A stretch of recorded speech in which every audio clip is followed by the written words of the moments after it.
ಚಿತ್ರ ಬ್ರಹ್ಮ ಅಂತ ಇವತ್ತು ಕೂಡ ಜನ ಸಾಮಾನ್ಯರಲ್ಲಿ ಅಚ್ಚಳಿದೆ ನಿಂತಿರುವಂತಹ ನಿರ್ದೇಶಕರು ಅಂತ ಅಂದರೆ ನಮ್ಮ ಚಿತ್ರ ಬ್ರಹ್ಮ ಪುಟ್ಟಣ್ಣ ಕಣಗಾಲ್. ಇನ್ನು ಆ ವ್ಯಕ್ತಿಯ ಜೊತೆ ಒಡನಾಟವನ್ನು ಬೆಳೆಸ್ಕೊಂಡಂಥವ್ರು MD ಕೌಶಿಕ್ ಅವರ ಕೌತುಕದ ಕೌಶಿಕ್. ಚಲನಚಿತ್ರರಂಗದಲ್ಲಿ ಏನಾದ್ರು ಮಾಡಬೇಕು ಅಂತ ಓಡಾಡ್ತಾ ಇದ್ದ ದಿನಗಳಲ್ಲಿ ಸನ್ಮಾನ್ಯ ಪುಟ್ಟಣ್ಣ ಕಣಗಾಲ್ ಅವ್ರ ಪರಿಚಯ ಆಯಿತು. ನಾನು ಪುಟ್ಟಣ್ಣ ಕಣಗಾಲ್ ಅವ್ರ ಮನೆಗೆ ಹೋದಾಗ ಆ ವ್ಯಕ್ತಿ ಒಳಗೆ ಸೇರಿಸಲಿಲ್ಲ ನಾನು ಸುಮ್ಮನೆ ನಿಂತಿದ್ದೆ. ಆದರೆ ಪುಟ್ಟಣ್ಣ ಕಣಗಾಲರು ಮಾತಾಡ್ತಾ ಇದ್ದಿದ್ದು ಕೆಲವು ಮಾತುಗಳು ಕೇಳಿಸ್ತಾ ಇತ್ತು. ನನ್ನ ಕೊಬ್ಬರಿ ಕೆತ್ತೋದು ನನ್ನ ಒನ್ ಆಫ್ ದಿ ಆರ್ಟ್. ನನ್ನ ತಕ್ಷಣ ಬಂದು ಒಂದು ದೊಡ್ಡ ಕೊಬ್ಬರಿ ತೊಗೊಂಡದ್ರಲ್ಲಿ ಒಂದು ಕಡೆ ಶಂಕರಾಚಾರ್ಯರ ಚಿತ್ರ ಕೆತ್ತಿದೆ, ಇನ್ನೊಂದು ಕಡೆ ಪುಟ್ಟಣ್ಣ ಕಣಗಾಲ್ ಹೇಳಿದ್ರಲ್ಲ ಆ ಮಾತು ಅದನ್ನು ಕೆತ್ತಿದೆ. Don't blame the god.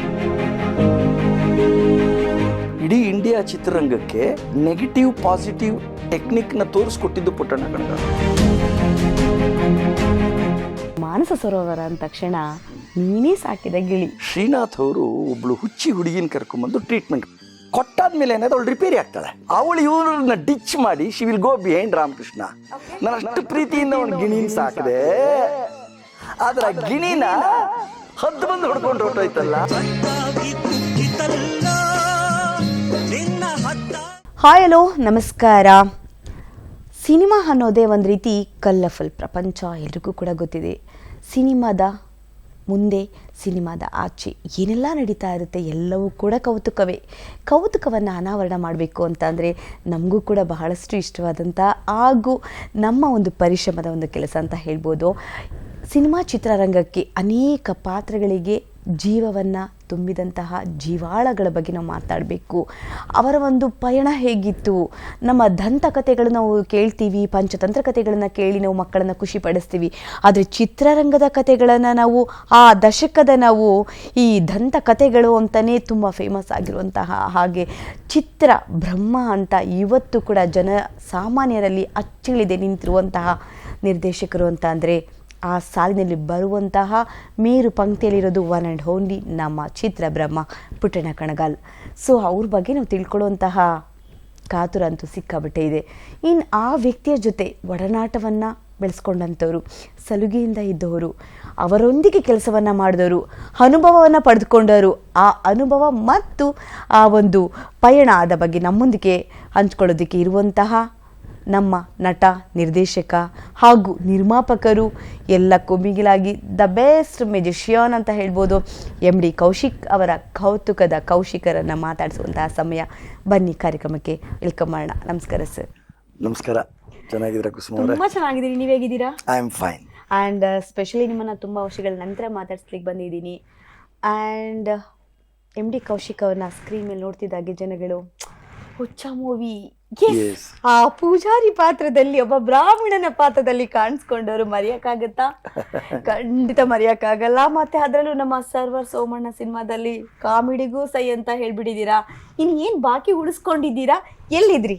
ಯಾಕೆ ನಮ್ಮ ಪ್ರೇಕ್ಷಕರಿಗೆ ಕೆಲವೊಂದು ಚಿತ್ರಗಳನ್ನ ಇತ್ತೀಚೆಗೆ ಕೊಟ್ಟಿಲ್ಲ ಅನ್ನೋದು ಒಂದು ಇಲ್ಲ. ಅದು ಬಹುಶಃ ಯಾವುದೇ ಒಬ್ಬ ವ್ಯಕ್ತಿಯ ಜೀವನದಲ್ಲಿ ಒಂದಷ್ಟು ಮಜಲುಗಳಿರುತ್ತೆ. ಓಕೆ. ಒಂದು ಉದ್ಯೋಗದ ಪ್ರಾರಂಭ ಆದಮೇಲೆ ಒಂದಷ್ಟು ಹೊಡೆದಾಟ, ಸೆಣಸಾಟ, ಹೆಣಗಾಟ, ಅದಾದ್ಮೇಲೆ ಒಂಚೂರು ಸೆಟ್ಲ್ ಆಗ್ತೀವಿ. ಆಮೇಲೆ ವೃತ್ತಿ ಗಟ್ಟಿ ಆಗುತ್ತೆ, ಗಟ್ಟಿ ಆದ್ಮೇಲೆ ಬಹಳ ಸಮೃದ್ಧಿ ಆಗುತ್ತೆ. ಆಮೇಲೆ ತುಂಬಾ ಮಾಡ್ತಾ ಮಾಡ್ತಾ ಮಾಡ್ತಾ ಸಾಕೇನೋ ಬೇರೆ ಏನಾದ್ರು ಮಾಡೋಣ ಅನ್ಸುತ್ತೆ. ಆ ಹಂತಕ್ಕೆ ಬಂದು ಇವತ್ತು ನಿಂತಿದ್ದೀನಿ. ಅಲ್ಲ, ನಾನು ಇಂಟ್ರಡಕ್ಷನ್ ಕೊಟ್ಟಿದ್ದಕ್ಕೆ ಎಷ್ಟು ಪದಗಳನ್ನ ಜೋಡಣೆ ಮಾಡಿ ಅದನ್ನ ಮೆಟ್ಲು ಹತ್ತಿ ಕೂರಿಸ್ಬಿಟ್ರಿ ಅಂತ ಅಂದ್ರೆ ಎಸ್ ಬಡ್ತಿ ಹೊಂದ್ಕೊಂಡೇ ಬಂದ್ರಿ. ನಟ, ನಿರ್ದೇಶಕರು, ನಿರ್ಮಾಪಕರು, ಸೊ ಎಲ್ಲವನ್ನ. ಇಲ್ಲ, ನನ್ನ ವೃತ್ತಿ ಪ್ರಾರಂಭ ಆಗಿದ್ದೆ ಹಾಗೆ. ನಾನು BCom LLB ಮುಗಿಸ್ಕೊಂಡು ಚಲನಚಿತ್ರರಂಗದಲ್ಲಿ ಏನಾದ್ರು ಮಾಡಬೇಕು ಅಂತ ಓಡಾಡ್ತಾ ಇದ್ದ ದಿನಗಳಲ್ಲಿ ಸನ್ಮಾನ್ಯ ಪುಟ್ಟಣ್ಣ ಕಣಗಾಲ್ ಅವ್ರ ಪರಿಚಯ ಆಯಿತು. ಅಲ್ಲಿ ಹೋದಾಗ 2-3 ಸತಿ ಅವರೇನು ಅಷ್ಟು ಕೇರ್ ಮಾಡಲಿಲ್ಲ. ತುಂಬ ಆಗಿನ ಕಾಲದಲ್ಲಿ ಪುಟ್ಟಣ್ಣ ಕಣಗಾಲ್ ಅವ್ರ ಹತ್ರ ಕೆಲಸ ಸಿಗೋದಿರಲಿ, ಅವ್ರು ನೋಡೋದೇ ಒಂದು ಆಗದೆ ಇರೋ ಕೆಲಸ. ಅಂಡ್ ಆಗಿನ್ನು ಟೆಲಿಕಮ್ಯುನಿಕೇಶನ್ ಇಲ್ಲ, ಮೊಬೈಲ್ ಇಲ್ಲ, ಪೇಜರ್ ಇಲ್ಲ, ಏನಿಲ್ಲ. ಫೋನ್ಗಳೆಲ್ಲೋ ಅಪರೂಪ ಕೆಲವ್ರ ಮನೆಯಲ್ಲಿರೋದು ಡಯಲ್ ಫೋನ್, ಅದು ಬಿಟ್ಟರೆ ಅದೂ ಇಲ್ಲ. ಸೊ ವ್ಯಕ್ತಿ ನೋಡೋದೇ ಕಷ್ಟ. ಅಂಥ ದಿನಗಳಲ್ಲಿ ಒಂದ್ಸತಿ ನಾನು ಪುಟ್ಟಣ್ಣ ಕಣಗಾಲ್ ಅವ್ರ ಮನೆಗೆ ಹೋದಾಗ ಆ ವ್ಯಕ್ತಿ ಒಳಗೆ ಸೇರಿಸಲಿಲ್ಲ ನನ್ನ, ಹೊರಗಡೆ ಇದ್ದವನು. ಇಲ್ಲ ಬ್ಯುಸಿ ಇದ್ದಾರೆ, ಅವ್ರು ಪದ್ಮವಾಸ್ ಅಂತ ಹೊಸ ಹೀರೋಯಿನ್ ಇಂಟರ್ವ್ಯೂ ಮಾಡಿಸ್ತಿದ್ದಾರೆ, ನೀವಿಲ್ಲೇ ಇರಿ ಅಂದ್ಬಿಟ್ಟ. ನಾನು ಸುಮ್ಮನೆ ನಿಂತಿದ್ದೆ. ಆದ್ರೆ ಪುಟ್ಟಣ್ಣ ಕಣಗಾಲರು ಮಾತಾಡ್ತಾ ಇದ್ದಿದ್ದು ಕೆಲವು ಮಾತುಗಳು ಕೇಳಿಸ್ತಾ ಇತ್ತು ಹೊರಗಡೆ ಕೂತಿದಾಗ ನನಗೆ. ಅವರು ಈ ಪದ್ಮ ವಸಂತಿ ಏನೋ ಸಜೆಸ್ಟ್ ಮಾಡ್ತಾ ಇದ್ರು. ಆಗಿನ್ನು ಪದ್ಮ ವಸಂತಿ ಹೊಸದು, ಮಾನಸ ಸರೋವರದಲ್ಲಿ ಹೀರೋಯಿನ್. ಆಕೆಗೇನೋ ಧೈರ್ಯ ತುಂಬ್ತಾ ಇದ್ರು, ನೋಡಮ್ಮ ದೇವರು ನಿನಗೆ ಕಾರ್ ಕೊಟ್ಟಿಲ್ಲ ಅಂತ ದೇವ್ರನ್ನ ಬೈಬೇಡ, ಅವ್ನು ಕೊಡಬೇಕು ಅಂತ ಆಸೆ ಇದೆ, ಆದ್ರೆ ಅವ್ನಿಗೆ ಗೊತ್ತು ನೀ ಕಾರ್ ಕೊಟ್ಟರೆ ಎಲ್ಲಿ ಆಕ್ಸಿಡೆಂಟ್ ಮಾಡ್ಕೊಂಡು ಪ್ರಾಣ ಕಳ್ಕೊಂಡ್ಬಿಡ್ತೀವ ಅಂತಾನೂ ಅವ್ನಿಗೆ ಗೊತ್ತು, ಹಾಗಾಗಿ ಅವ್ನು ಕಾರ್ ಕೊಟ್ಟಿಲ್ಲ ಅನ್ಕೋ, ಅವಾಗ ನೆಮ್ಮದಿಯಾಗಿರ್ತೀಯ. ಅಯ್ಯೋ ದೇವ್ರು ನಂಗೆ ಕಾರ್ ಕೊಟ್ಟಿಲ್ಲ ನೀ ಅಷ್ಟೇ ಅನ್ಕೊಂಡ್ರೆ ನಿನ್ನ ಜೀವನದಲ್ಲಿ ನೆಮ್ಮದಿರಕ್ಕಾಗಲ್ಲ, ಪ್ರತಿಯೊಂದಕ್ಕೂ ಒಂದು ಕಾರಣ ಇರುತ್ತೆ. So just go with the situation, ಸಮಯ ಬರುತ್ತೆ. ಶಂಕರಾಚಾರ್ಯರು ಇದನ್ನೇ ಹೇಳಿರೋದು, ಯದ್ಭಾವ್ಯಂ ತದ್ಭವತಿ. ಸೊ ಈ ಮಾತನ್ನು ಅವ್ರು ಶಂಕರಾಚಾರ್ಯರ ಹೆಸರು ಹೇಳಿ ಇದನ್ನು ಹೇಳ್ತಾ ಇದ್ರು. ನನಗೆಲ್ಲೋ ಸ್ವಲ್ಪ ಗೊತ್ತಾಯ್ತು, Puttanna Kanagal is A spiritual man. ಇದ್ರ ಈ ವಿಷಯ ತಗೊಂಬಂದು ಹೆಂಗ್ ಲಿಂಕ್ ಮಾಡ್ತಾರೆ, ಹೌದು ಈಸ್ ವೆರಿ ಸ್ಪಿರಿಚುವಲ್, ತುಂಬಾ ಕೋಪಿಸ್ಟ್ರು. ಆದ್ರೆ ವೇದ, ಚಮೆ, ರುದ್ರ, ಚಮಕ ಇವುಗಳನ್ನೆಲ್ಲ ಬಾಯಲ್ಲಿ ಹೇಳೋರು ಅವರು. ದಿನ ಬೆಳಗ್ಗೆ ಆದ್ರೆ ಅವ್ರಿಗೆ ಮಂತ್ರ ಪುಷ್ಪ ಮತ್ತೆ ಪುರುಷ ಸೂಕ್ತ ಇಲ್ಲದೆ ಇದ್ರೆ ಅವ್ರು ಬೆಳಗ್ಗೆ ಆಗ್ತಿರ್ಲಿಲ್ಲ ಅವ್ರಿಗೆ. So is spiritual also. ಇನ್ನೊಂದು ಮುಖ. ಆಮೇಲೆ ಶಂಕರಾಚಾರ್ಯರ ಬಗ್ಗೆ ಅಪಾರವಾದ ಗೌರವ. ಸೊ ನನಗೆ ಯಾವಾಗ ಇವ್ರು ಶಂಕರಾಚಾರ್ಯರ ಹೆಸರಲ್ಲಿ ಇದೆಲ್ಲ ಹೇಳಿದ್ರು, ಅವತ್ತು ಕಳಿಸ್ಬಿಟ್ಟ ಅವನು, ಸಾಯ್ತು ಲೇಟಾಗಿ ತೊಗರಿ ಹೋಗ್ರಿ ಅನ್ಬಿಟ್ಟ. ನಾ ಮತ್ತೆ ಆ ಮನುಷ್ಯ ನೋಡ್ಲೇಬೇಕಲ್ಲ ಪುಟ್ಟಣ್ಣ ಅವ್ರನ್ನ, ಹತ್ರ ಸೇರ್ಸಲ್ಲ. ಏನು ನನಗೆ ಅವಾಗ ಕೊಬ್ಬರಿ ಕೆತ್ತೋದು ನಂದು ಲೈಫ್ ಆರ್ಟ್. ಈ ಚಿಕ್ಕ ಕೊಬ್ಬರಿಗಳು ತಗೊಳ್ಳೋದು ಮದುವೆಗಳಿಗೆ, ಮುಂಜಿಗಳಿಗೆ 40-50 ರೂಪಾಯಿ ಕೊಡೋರು ಆಗಿನ ಕಾಲಕ್ಕೆ, ತುಂಬಾ ದುಡ್ಡು ಆಗೆಲ್ಲ 10 ರೂಪಾಯಿ ಕೊಬ್ಬರಿ ಸಿಗೋದು. ನಾನು ಕೊಬ್ಬರಿ ಕೆತ್ತೋದು ನನ್ನ ಒನ್ ಆಫ್ ದಿ ಆರ್ಟ್. ನಾನು ತಕ್ಷಣ ಬಂದು ಒಂದು ದುಡ್ಡು ಕೊಬ್ಬರಿ ತೊಗೊಂಡದ್ರಲ್ಲಿ ಒಂದು ಕಡೆ ಶಂಕರಾಚಾರ್ಯರ ಚಿತ್ರ ಕೆತ್ತಿದೆ, ಇನ್ನೊಂದು ಕಡೆ ಪುಟ್ಟಣ್ಣ ಕಣಗಾಲ್ ಹೇಳಿದ್ರಲ್ಲ ಆ ಮಾತು, ಅದನ್ನು ಕೆತ್ತಿದೆ. Don't blame the god for not providing you a car, he might have worried that you may die with an accident. Puttanna Kanagal ಅಂತ ಕೆತ್ತಬಿಟ್ಟು ಅದನ್ನು ಪ್ಲಾಸ್ಟಿಕ್ ಇಟ್ಕೊಂಡು ನೆಕ್ಸ್ಟ್ ಡೇ ಹೋದೆ. ನನ್ನ ಅದೃಷ್ಟಕ್ಕೆ ಅವ್ರ ದಿವಸ ಬೆಳಿಗ್ಗೆ ತುಳಸಿ ಕಟ್ಟೆ ಹತ್ರ ಬಂದು ಒಂದು 4 ತುಳಸಿ ದಳ ತೊಗೊಂಡು ತಿನ್ನೋ ಅಭ್ಯಾಸ ಅವ್ರಿಗೆ. ಸೊ ಹೋಗಿದ್ದೀನಿ, ಅಲ್ಲಿ ಈಚೆ ಬಂದರು, ಯಾರು ಶಿಷ್ಯರು ಗಲಾಟೆ ಇಲ್ಲ, ಹೋಗಿ ನಮಸ್ಕಾರ ಸರ್ ಅಂತ ಈ ಕೊಬ್ಬರಿ ಕೊಟ್ಟೆ. ಏನೋ ಇದು ಅಂದರು. ಸರ್ ನೀವು ನೆನ್ನೆ ಪದ್ಮಾವಸಂತಿ ಹತ್ರ ಹೇಳ್ತಾ ಇದ್ದಿದ್ದಮ್ಮ, ಇಷ್ಟು ಶಾರ್ಪ್ ಇದೆಯಾ ನೀನು, ನಾನು ಯಾವುದೋ ಆರ್ಟಿಸ್ಟ್ ಏನೋ ಒಂದು ಹೇಳ್ತಾ ಇದ್ದಿದ್ದನ್ನು ತೊಗೊಂಬಂದು ಕೆತ್ತಿ ನನಗೆ ಕೊಟ್ಟಿದ್ಯಾ ಅಂದರೆ you must be having some extra jeans. ಏಯ್ ಬರೋ ಅಂತ ಅವರು ತುಂಬ ರಮಣ ಅಂತ ಅವ್ರ ಆತ್ಮೀಯನೇ, ಅವನ ಅಸೋಸಿಯೇಟು. ರಮಣ ಬರೋ ಇಲ್ಲಿ ನಿಂತ್ಕರು, ಅವ್ರು ಓಡ್ ಬಂದ ಅಡುಗೆ ಮನೆಯಿಂದ, ಈ ಹುಡುಗನ ನಂಬರ್ ತಗೋ, ಇವನು ನಮ್ಮ ಜೊತೆ ಮಾನಸ ಸರೋವರ ಶೂಟಿಂಗಿಗೆ ಬರ್ತಾನೆ ಅಂದ್ಬಿಟ್ರು. ಏಕಾಏಕಿ ನಾನು ಬಂದು ಬಿಟ್ಟೆ. ಆಮೇಲೆ ಆ ಹುಡುಗ ಮಿಕ್ಕಿದ ಅಸೋಸಿಯೇಟ್ಗಳಲ್ಲಿ 12 ಜನ associates, Vishwanath, Ramana Kanagal, Nanjunda, you can list the name of directors, ಅವರೆಲ್ಲ ಅಸೋಸಿಯೇಟ್ಸ್. ಅವ್ರಿಗೆಲ್ಲ ಟೆನ್ಷನ್ ಇದೆ, ನಮ್ಮನ್ನೆಲ್ಲ ಫಿಲ್ಟರ್ ಮಾಡಿ ಸೀದಾ ಪುಟ್ಟಣ್ಣ ಹತ್ರ ಹೋಗಿ ಆಲ್ರೆಡಿ ಪರ್ಮಿಷನ್ ತೊಗೊಂಡಿದ್ದಾನೆ ಶೂಟಿಂಗ್, ಇದು ಅವ್ರಿಗೆ ಟೆನ್ಷನ್. ಈಗ ಒಬ್ಬರು ಇಬ್ಬರು ಅಸಿಸ್ಟೆಂಟ್ ಡೈರೆಕ್ಟರ್, ಅವಾಗ 12 ಜನ ಅಸೋಸಿಯೇಟ್ಸ್ ಅವ್ರಿಗೆ. ಆಮೇಲೆ ನೆಕ್ಸ್ಟ್ ಡೇ ಹೋಗ್ತೀನಿ, ಎಲ್ಲರೂ ನನ್ನ ದುರ್ಗುಟ್ಕೊಂಡು ನೋಡ್ತಾ ಇದ್ದಾರೆ. ಯಾರು ಅಂದ್ರೆ ಯಾಕೆ ಹೇಳ್ತಾ ಇದ್ದೀನಿ ಅಂದ್ರೆ, ಮನುಷ್ಯನಿಗೆ ಅವಕಾಶ ಸಿಗುತ್ತೆ, ಆ ಸಂದರ್ಭಗಳನ್ನ ನಾವು ಸಾಂದರ್ಭಿಕವಾಗಿ ಬಳಸ್ಕೋಬೇಕು ಮತ್ತೆ ಪಾಸಿಟಿವ್ ಆಗಿ ಬಳಸ್ಕೋಬೇಕು. ನಿಮ್ದು ಮೊದಲ ಪ್ರಯಾಣನೇ ಮಾನಸ ಸರೋವರ is my first film as A assistant director. ಅವ್ರ ಜೊತೆ ಅದಾದ್ಮೇಲೆ ನೆಕ್ಸ್ಟ್ ಅಲ್ಲೇನಾಯ್ತು ಹೋಗಿದ್ದಾಗ ಅವ್ರೇನೋ ಸ್ಕ್ರಿಪ್ಟ್ ಹೇಳ್ತಾ ಇದ್ರು, ಇವರೆಲ್ಲ ಬರ್ಕೋತಿದ್ರು, ಬಟ್ ಬರವಣಿಗೆ ಅಷ್ಟು ಚೆನ್ನಾಗಿರ್ತಿರ್ಲಿಲ್ಲ ಯಾರ್ದುವೆ. ಸರ್ ನಾನು ಬರ್ಕೊಡ್ಲಾ ಅಂದೆ, ಚೆನ್ನಾಗಿ ಬರೀತಿ ಏನೋ ಅಂದ್ರು. ಸರ್ ನೋಡಿ 1-2 ಲೈನ್ ಬರದೆ ಮುತ್ತುಗಳು ಬರ್ದಂಗೆ ಬರದೆ, ಏನು ಟೈಪ್ ಮಾಡ್ದಂಗೆ ಇದಲ್ಲ, ಇನ್ಮೇಲೆ ಇವನೇ ನನ್ನ ಅಸಿಸ್ಟೆಂಟು, ಟೈಪ್ ಮಾಡೋ ಕೆಲಸ ಇಲ್ಲ, ಇವನ್ ಕೆಲೆ ಬರ್ಸರು ಅಂದರು. 2ನೇ ಸ್ಥಾನ ಸಿಕ್ತು. ಕೌಶಿಕರಿಗೆ ಕೌತುಕವಾದಂತಹ ಬ್ಯೂಟಿಫುಲ್ ವರ್ಡ್ ಯೂಸ್, ಕರೆಕ್ಟ್. ಹೀಗೆ ಯಾಕೆ ಹೇಳಿದೆ ಅಂದರೆ, ಪ್ರತಿಯೊಬ್ಬರು ಜೀವನದಲ್ಲಿ ಏನೋ ಸಣ್ಣ ಪಾವಾಡ ನಡೀತಿರುತ್ತೆ, ಅದನ್ನು we should make it use for our self.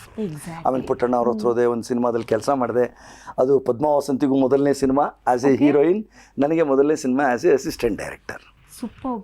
ಆ ಸಿನಿಮಾದಲ್ಲಿ ಶ್ರೀನಾಥ್ ಅವರು ಮಿತ್ರವೃಂದ ಮೂವೀಸ್ ಅಂತ ಮಾಡಿದ್ದು, ಅವರೇ ಅದಕ್ಕೆ ಪ್ರೊಡ್ಯೂಸರು ಕೂಡ ಶ್ರೀನಾಥ್. ಸೊ ಆ ಸಿನಿಮಾ ಚೆನ್ನಾಗೂ ಹೋಯಿತು. ಆ ಸಿನಿಮಾದಿಂದ ಬಂದ ಮೇಲೆ ನನಗೆ ಜೋಸಮ್ಮನವ್ರ ಸಂಪರ್ಕ ಆಯಿತು, AT ರಘು ಸಂಪರ್ಕ ಆಯಿತು, ಅವ್ರಗಳ ಜೊತೆಲ್ಲ ಕೆಲಸ ಮಾಡಿದೆ ಅಸಿಸ್ಟೆಂಟ್ ಡೈರೆಕ್ಟ್ರಾಗಿ. ಅಂಬರೀಷ್ ಅವ್ರ ಸಿನಿಮಾಗಳಲ್ಲಿ ಕೆಲಸ ಮಾಡಿದೆ. ಆಮೇಲೆ ಮಾನಸ ಸರೋವರ ಅಂದರೆ ಗೂಸ್ ಬಂಪ್ಸ್, ಯಾಕಂದರೆ ಪುಟ್ಟಣ ಕಣಗಾಲ ಅಂತ ಅಂದರೆ ನಮ್ಮ ಸಿನಿಮಾ ಚಿತ್ರರಂಗದಲ್ಲಿ ಒಂದು ರೀತಿ ಡೈರೆಕ್ಷನ್ ಡಿಪಾರ್ಟ್ಮೆಂಟ್ ಒಂಥರ ಮೈಲ್ ಸ್ಟೋನ್ ಇದ್ದಾಗೆ. ಅದನ್ನ ಇದು ಮಾಡೋಕ್ಕೆ ಅಳಿಸೋದಕ್ಕೆ ಯಾಕೆ ಟೆಕ್ನಿಕಲಿ ವೆರಿ ಪವರ್ಫುಲ್. ಎಕ್ಸಾಕ್ಟ್ಲಿ, ಎಲ್ಲ ರೀತಿಲೂ. ನಿಮ್ಗೊಂದು ವಿಷಯ ಗೊತ್ತಾ, ಇಡೀ ಇಂಡಿಯಾ ಚಿತ್ರರಂಗಕ್ಕೆ ನೆಗೆಟಿವ್ ಪಾಸಿಟಿವ್ ಟೆಕ್ನಿಕ್ನ ತೋರಿಸ್ಕೊಟ್ಟಿದ್ದು ಪುಟ್ಟಣ್ಣ ಕಣಗಾಲ್. ಇಡೀ ಇಂಡಿಯಾದಲ್ಲ ಕಾನ್ಸೆಪ್ಟ್ ಇರಲಿಲ್ಲ, ಅಲ್ಲ ಅದು ಎಲ್ಲಿ ಶೂಟಿಂಗ್ ನಡೀತಿದ್ದಲ್ಲಿ, ಬಟ್ ಕ್ಯಾಮ್ರಾದಲ್ಲಿ ಫಸ್ಟ್ ಟೈಮ್ ನೆಗೆಟಿವ್ ಪಾಸಿಟಿವ್ ಅಂದ್ರೆ ಏನು ಅಂತ ತೋರಿಸ್ಕೊಟ್ಟಿದ್ದು. ನೀವು ಇದನ್ನ ನೋಡಿರ್ಬೇಕು, ಎಡಕಲ್ಲು ಗುಡ್ಡದ ಮೇಲೆ ಸಿನಿಮಾ. ಸಾಂಗ್ ಅಲ್ಲಿ ಬರ್ತಾ ಇದ್ದಕ್ಕಿದಂಗೆ ನೆಗೆಟಿವ್ ಆಗುತ್ತೆ, ಪಾಸಿಟಿವ್ ಆಗುತ್ತೆ, ನೆಗೆಟಿವ್ ಆಗುತ್ತೆ. ಆ ಟೆಕ್ನಿಕ್ ಅನ್ನ ಕರ್ನಾಟಕಕ್ಕೆ ಚಿತ್ರರಂಗಕ್ಕೆ ಹೇಳ್ಕೊಟ್ಟ ವ್ಯಕ್ತಿ ಪುಟ್ಟಣ್ಣ ಕಣಗಾಲ್. ಆಮೇಲೆ ಅವ್ರಿಗೆ ಎಷ್ಟು ನಾಲೆಡ್ಜ್ ಇತ್ತು ಅಂತಂದ್ರೆ, ಸಿನಿಮಾ ತಂತ್ರಜ್ಞಾನದಲ್ಲಿ ಈ ಶೂಟಿಂಗ್ ಔಟ್ಡೋರ್ಗಳು ಹೋದಾಗ ಅವಾಗ ಮೋಡ ಕವಿದ್ಬಿಟ್ಟು ಸೂರ್ಯ ಕವರ್ ಆಗ್ಬಿಡ್ತಾನೆ. ಓಕೆ. ಅವಾಗ ಕ್ಯಾಮ್ರಾಮನ್ಗಳು ಯೂಶಲಿ ಏನ್ ಮಾಡ್ತಾರೆ, they will have one x-ray lens ಅಂತ ಇಟ್ಕೊಂಡಿರ್ತಾರೆ. ಈಗ ಓಪನ್ ಮಾಡಿ ಕಣ್ಣಲ್ಲಿ ನೋಡ್ತಾರೆ, ಅವ್ರಿಗೆ ಗೊತ್ತಾಗುತ್ತೆ ಇನ್ನು ಎಷ್ಟೊತ್ತು ಮೋಡ ಇದೆ ಅಥವಾ ಥಿಕ್ನೆಸ್ ಏನಿದೆ ಅಂತ. ಆತರ ಎಲ್ಲರೂ ಕಂಡು ಹಿಡಿತಿದ್ದು. ಇವ್ರು ಯಾರು ಹಂಗ್ ಮಾಡಿ ತೊಂಬರ ಎಲ್ಲದಕ್ಕೂ ಲೆನ್ಸ್ ತೆಗೆದು ಬಿಡ್ತಾನೆ. ಅವ್ನು ಪಟ್ಟಂತ ಶರ್ಟ್ ಹಿಂಗೆ ಹಿಂದೆ ಹೇಳ್ಕೊಳ್ಳೋರು, ಹಿಂದೆ 1 ಸೆಕೆಂಡ್ ಹಿಂಗೆ ಇಡೋರು ಸನ್ ಕೆಳಗಡೆ. ಏಯ್ ಇನ್ನು 2 ಸೆಕೆಂಡ್ ಮೋಡ ಕ್ಲಿಯರ್ ಆಗುತ್ತೆ ಕಣೋನವರು. ಹಾಗೆ 2 ನಿಮಿಷ ಸೆಕೆಂಡ್ ಕ್ಲಿಯರ್ ಆಗೋದು. ಯಾಕೆಂದ್ರೆ ಆ ಸೂರ್ಯನ ಶಾಖದ ಇನ್ಸೆಂಟಿವ್ ಎಷ್ಟಿದೆ ತನ್ನ ದೇಹದ ಮೇಲೆ ಬೀಳುತ್ತೆ ನೋಡ್ಕೊಂಡು used to say the layer thickness of the ಮೋಡ. Scientist. That's what I am telling. ಈ ಥರದ್ದು ಅವರಲ್ಲಿ ತುಂಬಾ ತುಂಬಾ ತುಂಬಾ ಇದೆ. ತುಂಬಾ ಚಿತ್ರರಂಗಕ್ಕೆ ಅವರಿಂದ ಕೊಡುಗೆ ಇದೆ. ಆ ಸಿನಿಮಾದಾಗ ಕೇಳ್ತಾ ಇದೆ. ಈಗ ಇವತ್ತೇನಾದ್ರೂ ನಮ್ಮ ಪುಟ್ಟಣ್ಣ ಕಣಗಾಲ್ ಇದ್ದಿದ್ರೆ ಬಿಡಿ, ಅದ್ರ ಕಥೆನೇ ಬೇರೆ ಆಯ್ತಾ. ಆದ್ರೆ ಇವತ್ತು ಆ ವ್ಯಕ್ತಿಯನ್ನ ನೆನಪಿಸುವಂತಹ ಒಬ್ಬ ಹಿರಿಯ ವ್ಯಕ್ತಿ, ಅದ್ಭುತ ಕಲಾವಿದ ನಮ್ಮ ಜೊತೆ ಇರ್ಬೇಕಾದ್ರೆ ಒಂದು ಫ್ಲಾಶ್ ಬ್ಯಾಕ್ ಹೋಗೋಣ. ಮಾನಸ ಸರೋವರ ಅಂದ ತಕ್ಷಣ ನೀನೇ ಸಾಕಿದ ಗಿಳಿ. ಈಗ ನಾವು ಅದನ್ನ ಯಾವ್ದಕ್ಕಾದ್ರೂ ಬಳಸ್ಕೊಳ್ತೇವಿ, ಒಬ್ರು ಕೈ ಕೊಟ್ಟಾಗ, ಬೇಸರ ಆದಾಗ. ಸೊ ಆ ಸಾಂಗಿನ ಒಂದು ಸನ್ನಿವೇಶ ಸಂದರ್ಭನ ಪ್ರತಿಯೊಬ್ರು ಅವ್ರದೇ ಒಂದು ಇದರಲ್ಲಿ ಚಿತ್ರಣವನ್ನ ಕೊಡ್ತಾರೆ. ಬಟ್ ನೀವು ಕಣ್ಣಾರೆ, ನೀವು ಆ ಸಿನಿಮಾದಲ್ಲಿ ಇರೋದ್ರಿಂದ ನೀವು ಆ ಸನ್ನಿವೇಶ ಏನಿತ್ತು, ಸಂದರ್ಭ ಏನಿತ್ತು ಅಂತ ನೀವು ನಮ್ಗೆ ಎಕ್ಸ್ಪ್ಲೈನ್ ಮಾಡಿ. ಇಲ್ಲ, ಅದ್ರಲ್ಲಿ ಏನಾಗ್ಬಿಡುತ್ತೆ, ಶ್ರೀನಾಥ್ ಅವರು ಒಬ್ಳು ಹುಚ್ಚಿ ಹುಡುಗಿನ ಕರ್ಕೊಂಡ್ಬಂದು ಟ್ರೀಟ್ಮೆಂಟ್ ಅದು ಕೊಡ್ತಾರೆ. ಚಿತ್ರದಲ್ಲಿ ಕೊಡ್ತಾರೆ. ಕೊಟ್ಟಾದ್ಮೇಲೆ ಏನಾದ್ರು ಅವಳು ರಿಪೇರಿ ಆಗ್ತಾಳೆ. ಆದ್ರೆ ರಿಪೇರಿ ಆಗೋ ಟೈಮ್ಗೆ ಶ್ರೀನಾಥಿನ ಒಬ್ಬ ನೆಂಟ ಹುಡುಗ, Young and energetic Ramakrishna foreign ಇಂದ ಬಂದ್ಬಿಡ್ತಾನೆ. ಅವರಿಬ್ರು ಮಧ್ಯೆ ಆತ್ಮೀಯತೆ ಬೆಳೆದ್ಬಿಡುತ್ತೆ. ಬಟ್ ಈ ಶ್ರೀನಾಥ್ಗೆ ಆಸೆ ಇರುತ್ತೆ ಅವಳನ್ನ ರಿಪೇರಿ ಮಾಡಿ ತನ್ನ ಜೀವನ ಸಂಗಾತಿ ಮಾಡ್ಕೋಬೇಕು ಅಂತ. ಅವಳು ಇವ್ರನ್ನ ಡಿಚ್ ಮಾಡಿ she will go behind Ramakrishna. ಇದು ಇವ್ರಿಗೆ ಟೆನ್ಷನ್ ಶುರು ಆಗ್ಬಿಡುತ್ತೆ. ನಾನು ಅಷ್ಟು ಪ್ರೀತಿಯಿಂದ ಅವ್ನ ಗಿಣಿನ ಸಾಕದೆ, ಆದ್ರೆ ಗಿಣಿನ ಹದ್ದು ಬಂದು ಹೊಡ್ಕೊಂಡು ಹೊಟ್ಟೋಯ್ತಲ್ಲ. ಆದ್ರೆ ಆ ಚಿತ್ರದ ಚಿತ್ರೀಕರಣದ ಟೈಮಲ್ಲಿ ಬರ್ದಂತಹ ಸಾಂಗ್ ಅಂತ ಸ್ಪಾಟ್ ಅಲ್ಲಿ ಅದನ್ನ ವಿಜಯ ನರಸಿಂಹ ಅವ್ರು ಬರ್ದಿದ್ದು ಅನ್ಸುತ್ತೆ. Such A good writer. ಅದನ್ನ ಶೂಟ್ ಮಾಡೋದಕ್ಕೆ ನನಗೆ ಜ್ಞಾಪಕ ಇರೋ ಹಾಗೆ ದೋಣಿ ಮನೆ ಅಂತ ಒಂದು ಜಾಗ ಇದೆ ಸೊಂಡೂರಲ್ಲಿ. It's a beautiful place. ಅದು ಐರನ್ ಓರು ಕಬ್ನಾನ್ ತೆಗೆಯೋ ಜಾಗ ಸೊಂಡೂರಲ್ಲಿ. ದೊಡ್ಡ ದೊಡ್ಡ ಟ್ರಕ್ಗಳು, ನಮ್ಮ ಒಂದೊಂದು ಟ್ರಕ್ಕಿನ ಚಕ್ರ ನಮ್ಮ 2ರಷ್ಟು ಹೈಟ್ ಇರ್ತಿತ್ತು. ಒಬ್ಬ ಮನುಷ್ಯನ 2ರಷ್ಟು ಹೈಟ್ ಟ್ರಕ್. ಇವನು ಶ್ರೀನಾಥ್ ಕೂತ್ಕೊಂಡು ನೀನೇ ಸಾಕಿದಾಗಿಣಿ ಅಂದಾಗ ಫುಲ್ ಧೂಳು ಬೇಕು ಅವ್ರ ಕಣ್ಮುಂದೆ. ಹೆಂಗ್ ಧೂಳು ತರಿಸೋದು? ದೊಡ್ಡ ದೊಡ್ಡ ಫ್ಯಾನ್ ತಗೊಂಡೋದ್ರೆ ಅಲ್ಲಿ ಪವರ್ ಇಲ್ಲ. ಅದಕ್ಕೇನ್ ಮಾಡಿದ್ರು ಪುಟ್ಟಣ್ಣ, ಹೇಳಿದ್ನಲ್ಲ 10 ಅಡಿ ಎತ್ತರ ಇರೋ ಟ್ರಕ್ಗಳು, ಅದನ್ನ 4 ಸಾಲಾಗಿ ನಿಲ್ಲಿಸ್ಬಿಡೋರು. ಆಕ್ಷನ್ ಅಂದ ತಕ್ಷಣ 4 ಟ್ರಕ್ ಫಾಸ್ಟ್ ಆಗಿ ಹೋಗ್ಬೇಕು. ಹೋದ್ಮೇಲೆ ಹೇಳುತ್ತಲ್ಲ ಧೂಳು, ಅದನ್ನ ಇಟ್ಕೊಂಡು ಆರ್ಟಿಸ್ಟ್ ಝೂಮ್ ಹೋಗೋರು. ಅದು ಅವರು ವೈಟ್ ಬಟ್ಟೆ ಹೀಗೆ ಜುಬ್ಬ ಹಾಕೊಂಡು ಸೂಪರ್. ಅಲ್ಲಿ ನಿಮ್ಗೆ ಹೆಂಗಿತ್ತು ಅಂದ್ರೆ ಸೊಂಡೂರಲ್ಲಿ ನೀವು ಹೋಗಿ ಎಲ್ಲಾ ನಾಯಿಗಳು ಕೆಂಪಣ್ಣನೇ ಇರ್ತಿದ್ವು. ಯಾಕೆಂದ್ರೆ ಬರೀ ಕೆಮ್ಮಣ್ಣು ಮತ್ತೆ ಎಲ್ಲಾರ ಬಟ್ಟೆ ಕೆಂಪು, ಗಿಡಗಳ ಕೆಂಪು, ಬುಡಗಳ ಕೆಂಪು, ಎವ್ರಿಥಿಂಗ್ ಇಸ್ ರೆಡ್. ಕೆಂಪಾದವೋ ಎಲ್ಲ ಕಾತರ ಆಗೋಗಿತ್ತು ಕತೆ. ಸೊ ಮಾನಸ ಸರೋವರದ ಅನುಭವ ಇದೆಯಲ್ಲ, ಅವರ ಚಿತ್ರ ನಿರ್ಮಾಣ ಮಾಡಿದ್ದು, ಅದೆಲ್ಲ ಮಾನಸಿಕ ಭಾವನೆಗಳನ್ನು ತಂದಿದ್ದು ಸೂಪರ್ ಆಗಿ ಮಾಡಿದ್ರು ಆ ಸಿನಿಮಾ. ಅದು ನನಗೆ ಒಂದು ದೊಡ್ಡ ವರ. ನನ್ನ ಮೊದಲನೇ ಚಿತ್ರನೇ ಅದಾಗಿದ್ದು ನನ್ನ ಪುಣ್ಯ. ಜನರು ಇವತ್ತು ಆ ಕಾರಣಕ್ಕೆ ನಾನು ನನ್ನ ಜೀವನದಲ್ಲಿ ನಂಗೊಂದಷ್ಟು ಹಣಕಾಸು ಸಿಕ್ಕಿ ನನ್ನ ಜೀವನದಲ್ಲಿ ಸೆಟ್ಲ್ ಆದ್ಮೇಲೆ ಮಾಡಿದ ನನ್ನ ಸ್ಟುಡಿಯೋಗೆ ನಾನು ಪುಟ್ಟಣ್ಣ ಕಣಗಾಲ್ ಸ್ಟುಡಿಯೋ ಅಂತ ಹೆಸರಿಟ್ಟೆ. ಅವಾಗ ಎಷ್ಟೋ ಜನ ಕಾಲು ಹೇಳಿದ್ರು, ಏಯ್ ಜೋಸೈಮನ್ ಹತ್ರ 3 ಸಿನಿಮಾ ಮಾಡಿದ್ಯಾ, ಏಟಿರು ಹತ್ರ 4 ಸಿನಿಮಾ ಮಾಡಿದ್ಯಾ, ಆಮೇಲೆ ಪುಟ್ಟಣ್ಣ ಅವ್ರ ಮಾಡೋದು ಒಂದೇ ಸಿನಿಮಾ, ನೀನು ಕಾಂಟ್ರಿಬ್ಯೂಷನ್ ಕೊಡೋದೇ ಆದರೆ ಜೋಸೈಮನ್ಗೋ ಏಟಿರಿಗೂ ಹೆಸರಿಡ್ಬೇಕು ನೀನು ಸ್ಟುಡಿಯೋಗೆ, ಪುಟ್ಟಣ್ಣ ಅವ್ರ ಹೆಸರು ಯಾಕೆ ಇಟ್ಟಿದ್ಯಾ ಅಂತ ಕೆಲವರು ಹೇಳಿದ್ರು. ಬಿಕಾಸ್ ನಾನು ಪುಟ್ಟಣ್ಣ ಕಣಗಾಲ್ ಸ್ಟುಡಿಯೋ ಅಂತ ಶುರು ಮಾಡಿದ್ದು. ಮಾಗಡಿ ರೋಡಲ್ಲಿ ಒಂದು 3 ಎಕರೆ ಜಾಗ ತಗೊಂಡು ಅಲ್ಲಿ ಒಂದು ಹಳ್ಳಿ ಮನೆ, ಒಂದು ತೊಟ್ಟಿ ಮನೆ, ಒಂದು ಸಣ್ಣ ಲೇಕು, ಒಂದು ದೇವಸ್ಥಾನ ಎಲ್ಲಾನು ಮಾಡಿ ಅದನ್ನ ಸ್ಟುಡಿಯೋ ಶುರು ಮಾಡಿದ್ದು. ಅವಾಗ ಹೆಸರು ಯಾರ್ದು ಇಡಬೇಕು ಅನ್ನಿಸ್ತು. ಚಿತ್ರಬ್ರಹ್ಮ ಪುಟ್ಟಣ್ಣ ಕಣಗಾಲ್. ಹಾಗೇನ್ಬಿಟ್ಟು ಜೋಸೈಮನ್ ಆಗಲಿ ಏಟಿರಿಗೂ ಆಗಲಿ ಯಶಸ್ವಿ ನಿರ್ದೇಶಕರಲ್ಲ ಅಂತಲ್ಲ, ಆದ್ರೆ ಆ ಪುಟ್ಟಣ್ಣ ಮೂಡಿಸಿದ್ರಲ್ಲ ಛಾಪು, ಅದು ಇಡೀ ಸೌತ್ ಇಂಡಿಯನ್ ಚಿತ್ರರಂಗದಲ್ಲಿ, ಇವನ್ ತಮಿಳ್ನಾಡಲ್ಲಿ ಸಿನಿಮಾ ಶೂಟಿಂಗ್ಗಳು ಹೋದ್ರೆ ನಿಮ್ಗೆ ಆಶ್ಚರ್ಯ ಆಗುತ್ತೆ.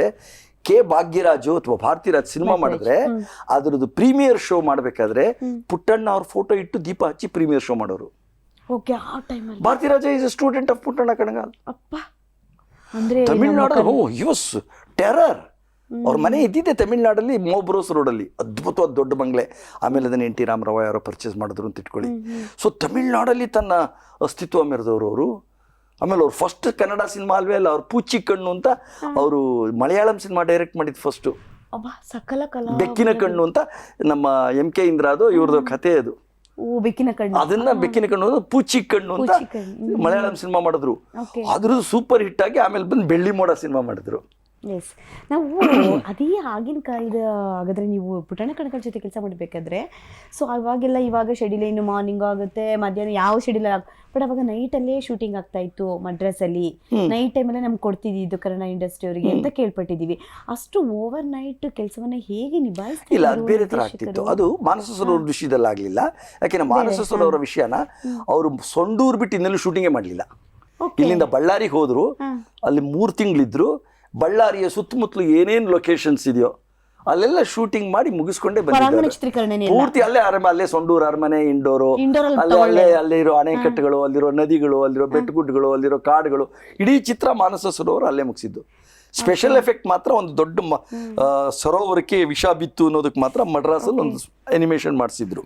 ಬಟ್ ನೀವು ಹೇಳಿದ ಪ್ರಶ್ನೆ ನಿಜ. ರಾಜ್ಕುಮಾರ್ ಅವರಾಗ್ಲಿ, ಆಗಿನ ಕಾಲದಲ್ಲಿ ಉದಯ್ ಕುಮಾರ್ ಅವರಾಗ್ಲಿ, ಇವರೆಲ್ಲ ಹಗಲೊತ್ತು ಮಲಗೋರು, ರಾತ್ರಿ ಹೊತ್ತು ಶೂಟಿಂಗ್. ಯಾಕಂದ್ರೆ ಕನ್ನಡ ಚಿತ್ರಗಳಿಗೆ ಅಷ್ಟು ಪ್ರಾಮುಖ್ಯತೆ ಇರಲಿಲ್ಲ. ಹಗಲೊತ್ತೆಲ್ಲ MGR ಕೊಟ್ಬಿಡೋರು, NT ರಾಮರಾವ್ ಕೊಟ್ಬಿಡೋರು, ಅಥವಾ ಪ್ರೇಮ್ ನಜೀರ್ ಅಂತ ಮಲಯಾಳಿ ಕೊಟ್ಬಿಡೋರು. ಕನ್ನಡ ಸಿನಿಮಾಗೆ ರಾತ್ರಿ 10 ಗಂಟೆ ಮೇಲೆ ಸ್ಟುಡಿಯೋ ಕೊಡೋರು. ಈ ಕನ್ನಡದ ಆರ್ಟಿಸ್ಟ್ಗಳೆಲ್ಲ ಅದು ಆಗಿನ ಕಾಲದ ಭಾರತಿ ಇರ್ಬೋದು, ಮೈನಾವತಿ ಇರ್ಬೋದು, ಅಥವಾ ಲೀಲಾವತಿ ಇರ್ಬೋದು, ಇವರಿಗೆಲ್ಲ ಹಗಲೊತ್ತು ಕೆಲಸ ಇಲ್ಲ. ಎಲ್ಲ ಹಗಲೊತ್ತು ನಿದ್ದೆ, ಊಟ ಮಾಡೋದು, ಮಲಗೋದು. 7-7:30 ಸಂಜೆ ಎದ್ದು ಮೇಕಪ್ ಎಲ್ಲ ರೆಡಿ, ರಾತ್ರಿ 10 ಗಂಟೆಗೆ ಬಂದರೆ ಶೂಟಿಂಗ್ ಶುರು. ಬೆಳಗ್ಗೆ 6:30 ತನಕ ಶೂಟಿಂಗು. ಎಲ್ಲ ನೈಟ್ ಶಿಫ್ಟ್ ನೈಟ್ ಶಿಫ್ಟ್ ಲೆಕ್ಕ. ಆಮೇಲೆ ಬೆಳಿಗ್ಗೆ 7-7:30 ತಿರ್ಗಿ MGR ಸಿನಿಮಾ ಇವ್ರು ಬಂದ್ಬಿಡೋರು, ಇವ್ರ ಜಾಗ ಖಾಲಿ ಕೊಟ್ಬಿಡೋಕ್ಕಾಗಿತ್ತು. ಹಾಗಾಗಿ ವಿಧಿ ಇಲ್ಲದೇನೆ ಕನ್ನಡದ ಕಲಾವಿದರಿಗೆ ಆಗಿನ ಕಾಲದಲ್ಲಿ ಪ್ರಾಮಿನೆನ್ಸ್ ಕಡಿಮೆ ಇತ್ತು. ಆಮೇಲೆ ಇವ್ರು ಇನ್ನೂ ಒಂದು ಕಾರಣ ಇತ್ತು, ಬಾಡಿಗೆ ಅರ್ಧ ಕೊಡೋರು. ಹಗಲೊತ್ತಾದ್ರೆ ಅದಕ್ಕೆ ಬೇರೆ ರೇಟ್ ಇರ್ತಿತ್ತು.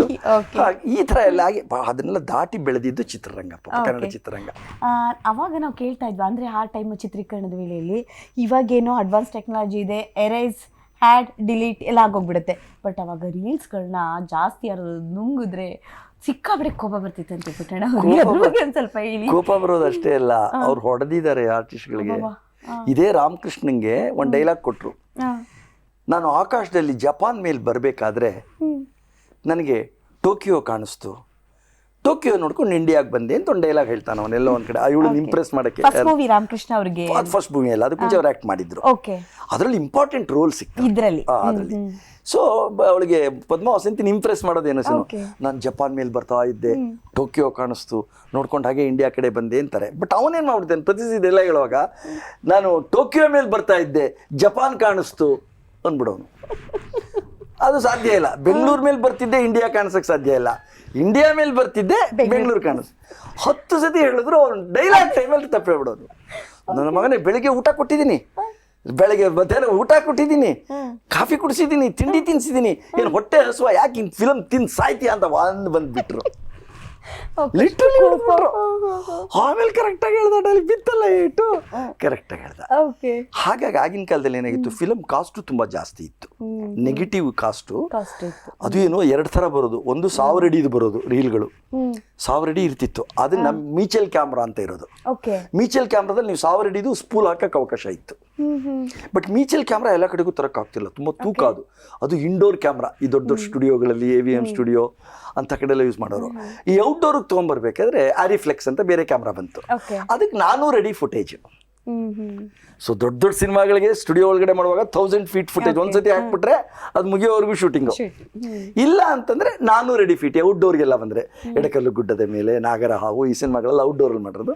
ಅವಾಗ ಆರಿಫ್ಲೆಕ್ಸ್ ಕ್ಯಾಮ್ರಾಗಳಲ್ಲಿ 400 ಫೀಟ್ ಫಿಲಮ್ ಹಾಕೋರು. ಅದು ಒಂದ್ಸತಿ ನೀವು ಹಿಂಗೆ ಕ್ಲಾಪ್ ಹೊಡೆದ್ರೆ ಟುರ್ರ್ ಅಂತ ಹೊಡ್ಬಿಡೋದು. ಒಂದ್ಸತಿ 2 ಅಡಿ ಹೊಡೆದ್ರೆ ನಿಮ್ಗೆ ಅಷ್ಟು ಲಾಸು. ಇರೋದೇ 1000 ಅಡಿ. ಈಗ 50 ಸತಿ ನೀವು ಕ್ಲಾಪ್ ಕೊಟ್ರೆ ಅದ್ರಲ್ಲಿ 200 ಅಡಿ ಬರೀ ಕ್ಲಾಪ್ಗೆ ಹೊಟ್ಟೋಗುತ್ತೆ. ಅದಕ್ಕೆ ಪಾಪ ಅಸಿಸ್ಟೆಂಟ್ ಕ್ಯಾಮ್ರಾಮನ್ಗಳು ಕ್ಯಾಮ್ರಾ ಆನ್ ಮಾಡಿದ್ರೆ ಪೈಡ್ ಅಂತ ಹೊಡೆಯೋರು. ಪುಟ್ಟಣ್ಣ ಅವದೇ ಕ್ಯಾಮ್ರಾ ಯಾಕೆ ಆನ್ ಮಾಡಿದೆ, ಸುಮ್ಮನೆ ಒಂದು ಫ್ರೇಮ್ ನಿಂಗೆ ಮುಂದಕ್ಕೆ ತಳ್ಳು ಅನ್ನೋರಷ್ಟೇ. ನಾಬ್ ಇರುತ್ತೆ ಕ್ಯಾಮ್ರಾ ಪಕ್ಕ, ತಿರುಗಿಸಿದ್ರೆ 1 ಫ್ರೇಮೋ 2 ಫ್ರೇಮೋ ಕೆಳಗಡೆ ಬರುತ್ತೆ. ಅವನಲ್ಲಿ ಕ್ಲಾಪ್ ಬೋರ್ಡ್ ಇಟ್ಕೊಳ್ಳಿ, ನಾಬ್ ಟರ್ನ್ ಮಾಡು ಅನ್ನೋರು, ಅವಾಗ 2 ಫ್ರೇಮ್ ಬರುತ್ತೆ. ಇವ್ರೊಂದ್ಸತಿ ಸ್ಟಾರ್ಟ್ ಮಾಡಿ ಆಫ್ ಮಾಡಿದ್ರೆ ಸರ್ರ್ ಟಕ್. ಈ ತರ ಸಮಸ್ಯೆಗಳನ್ನೆಲ್ಲ ಎದುರಿಸ್ಕೊಂಡು ಚಿತ್ರರಂಗ ಬಂತು. ಆಮೇಲೆ ಡಿಜಿಟಲ್ ಫೀಲ್ಡ್ ಬಂದ್ಮೇಲೆ shoot erase, Erase. Shoot, Erase. Erase, cut, Add, delete, cut, paste. Yes. But ನಿಮ್ಗೆ ಆ ಟೆಕ್ನಾಲಜಿನೇ ನಿಮ್ಗೆ ಇಷ್ಟ ಆಗುತ್ತಾ ಇಲ್ಲ ಇವತ್ತಿನ ಇಷ್ಟ ಅಂತ ಅನ್ಸೋದೇ ಇಲ್ಲ. ಅವಾಗ ಬೇರೆ ಇಲ್ಲ, ಕಾಂಪ್ಲಿಕೇಶನ್ ಸ್ವಲ್ಪ ಅದು. ಅವಾಗ ಬೇರೆ ಇಲ್ಲ, ಇಲ್ಲದೆ ಇರೋದು ಅದೇ ಆಗಿ. ಬಟ್ ಆಗ ಸಮಯ ಜಾಸ್ತಿ ಪರ್ಫೆಕ್ಷನ್ ಇತ್ತು. ಕಲಾವಿದ್ರಿಗೆ ಆಕ್ಟ್ ಮಾಡುವಾಗ ಅಯ್ಯೋ ನಾನು 3 ಟೇಕ್ ಮಾಡಿದ್ರೆ 30 ಅಡಿ ಫಿಲ್ಮ್ ವೇಸ್ಟ್ ಆಗುತ್ತೆ, ಪ್ರೊಡ್ಯೂಸರ್ ಲಾಸ್ ಆಗುತ್ತೆ, ಆಮೇಲೆ ನನಗೆ ಪೇಮೆಂಟ್ ಕಟ್ ಮಾಡ್ಬಿಡ್ತಾರೆ ಅಂತ ಕಾನ್ಸಂಟ್ರೇಟ್ ಮಾಡೋರು ಆ್ಯಕ್ಟಿಂಗಲ್ಲಿ. ಈಗೇನಾಗಿದೆ, ಫಿಲಮ್ ಕಾರ್ಡ್ ತೆಗೆದಾಕೋ,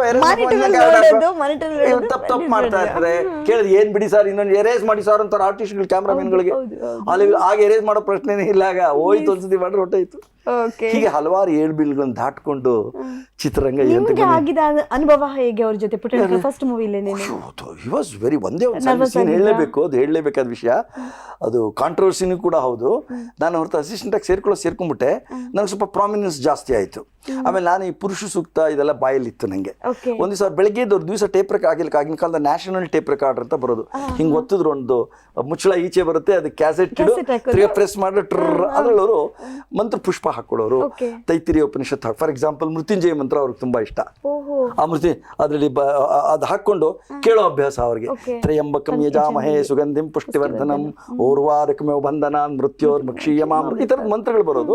ಒಂದು ಹೀಗೆ ಹಾಕೊಂಡು ಕೂತ್ಕೊಂಡು ಕೇಳ್ತಾ ಇದ್ರೆ ನನ್ನ ಪಡ ನಾನು ಡೈಲಾಗ್ ಬರೀತಾ ಇದ್ದೆ. ಪವರ್ ಹೊಟ್ಟೋಯ್ತು, ಇದರಲ್ಲೂ ಸೆಲ್ ಹೊಟ್ಟೋಯ್ತು.